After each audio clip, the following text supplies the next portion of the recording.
they'll either be cutting rates, which again, nobody expects, or at least be talking about it. And that's when we break out to the upside of those ranges. The spec money comes rushing in, and it gets get pretty exciting again for the metals.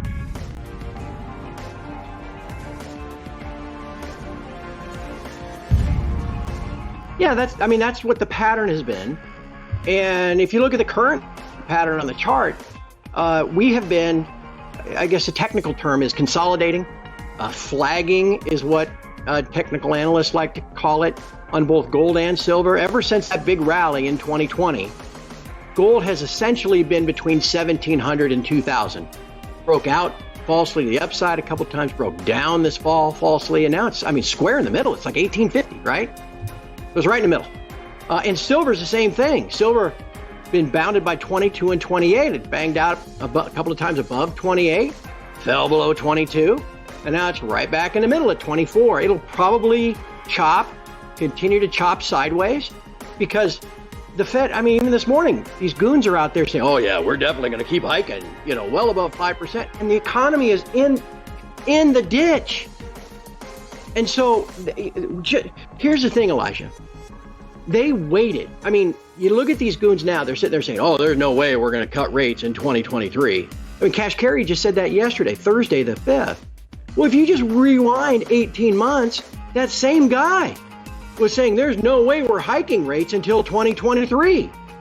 So why did anybody take these people seriously? They're always reacting. They're never being proactive.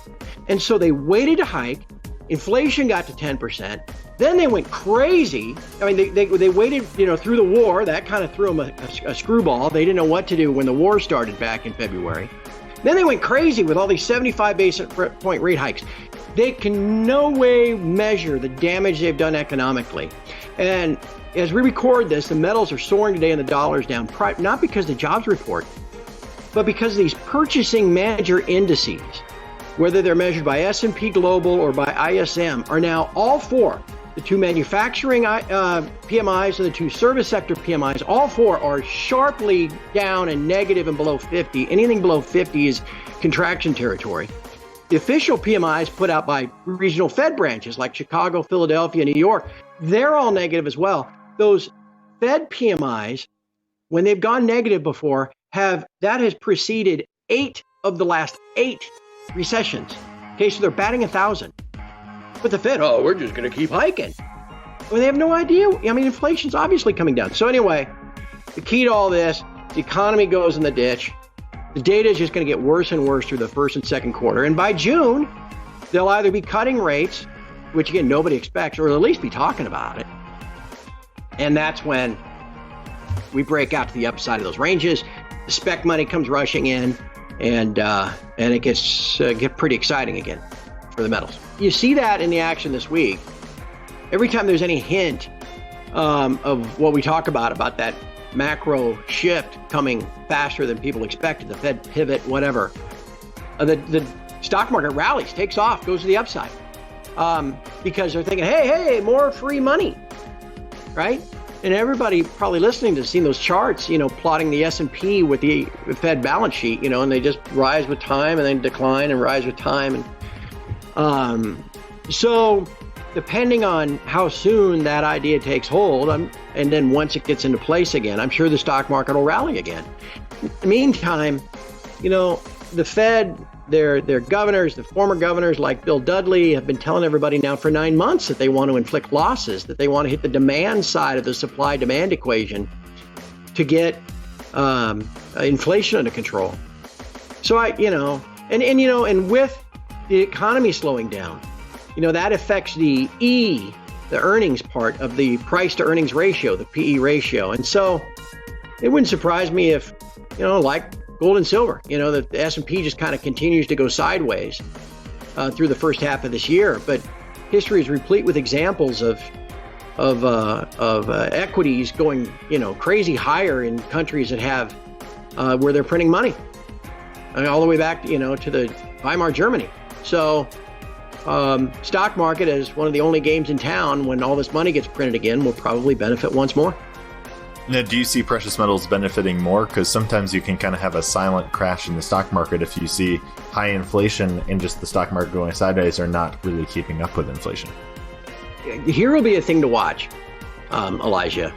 I think with all honesty, we can, if you're going to be objective about this, we can all look back at 2020 and 2021. And, there's a kind of a limited amount of alternative investments outside of the dollar-based system where money flows. It used to just be gold and silver and the gold miners, right? Then along came Bitcoin, and that siphoned off some of that cash, in demand. And then here came this, multi-trillion-dollar Ponzi scheme stuff of all these, cryptocurrencies.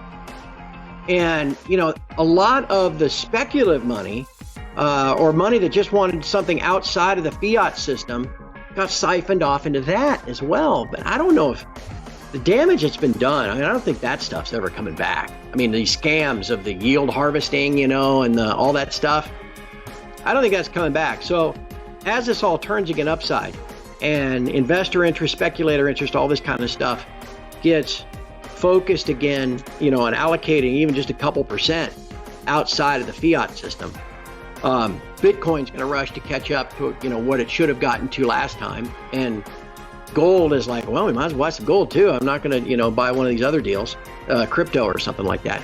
Gold and silver and the miners will benefit too. And you know what? One other thing I want to point out to people that I think is really interesting. As we record this on Friday, the GDX is up again today. And it's going to be its fourth green candle in a row to start the year. And it's now up on the year.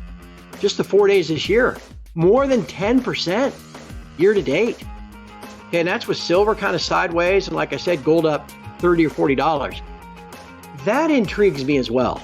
To get that kind of move, and again, we're already up from 22 or something like that 2 months ago. To get that kind of move the first 4 days of the year, that to me smells of hedge fund and institutional money getting allocated to the sector again for the first time in a year or two. So watch the shares too. That's one of the things we missed out on and were wrong about last year. In my forecast last year that I printed last January, one of the bullish factors was what we call the Chinese credit impulse. And when that is rising and they're printing money and they're buying stuff with their printed money, it was projected to rise last year because everybody thought, well, we're now to Omicron. Omicron's, not that bad. China will be reopening and their demand for everything is going to soar again. And as we know now, they didn't really start to reopen their economy until you had this massive push of civil unrest in the fall. And then finally by late December, they finally, they're moving in that direction. And we'll see, if that it probably will continue. So as that continues, there's going to be a rush to play catch up, right? And again, a rush by the Chinese to move out of dollars, and spend it on their defense spending and spend it on infrastructure and all that kind of stuff.